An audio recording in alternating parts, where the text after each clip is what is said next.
अमृत juice घेतल्यावरती त्यांना खूप छान रिझल्ट आला. आणि काय रिझल्ट आला हे पहिले अंकल आपल्याला सांगतील आणि मग आंटींच्या तोंडून आपण ऐकू. अंकल तुम्ही सांगू शकता. नमस्कार.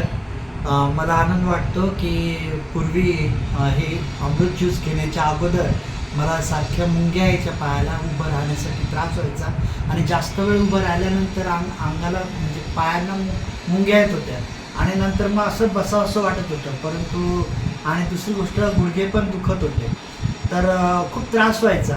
परंतु आता अमृत ज्यूस जास्तीत जास्त 1 महिना झाला मी सुरुवात केलेली आहे आणि त्याच्यामध्ये मला पुष्कळसा फरक जाणवला. ते जे अमृत ज्यूस घेतल्यामुळे माझ्या पायाच्या मुंग्या येणं बंद झालं आणि दुसरी गोष्ट गुडघे पण माझे आता कमी दुखतात. तर असा फरक मला अमृत ज्यूस घेतल्यामुळे जाणवला. नमस्कार.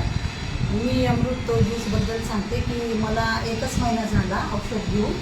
तर मी खाली बसूनच जास्त करून धुणं भांडे करते, तर मला उठताना थोडा त्रास व्हायचा. परंतु आता 1 महिना झाला हे औषध घेतल्यापासून मी थोडीशी लवकर उठते, म्हणजे मला उठायला त्रास होत नाही जास्त.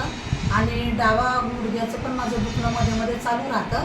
तर आता ते दुखणं म्हणजे माझं गायब झाल्यासारखं झालं. मला जाणवतच नाही की माझा गुडघा आता दुखतोय का, डावा गुडघा. एवढंच नाही तर अंकलला गुडघ्याचं ऑपरेशन सुद्धा सांगितलं होतं आणि माझा विश्वास आहे की देवाच्या कृपेने ते ऑपरेशन पण होणार नाही, ते ऑपरेशन टळलं जाईल. आणि देवाचे आभार मानत CMD सरांचे आभार मानते. देव तुम्हाला खूप आशीर्वाद देऊ. थँक्यू.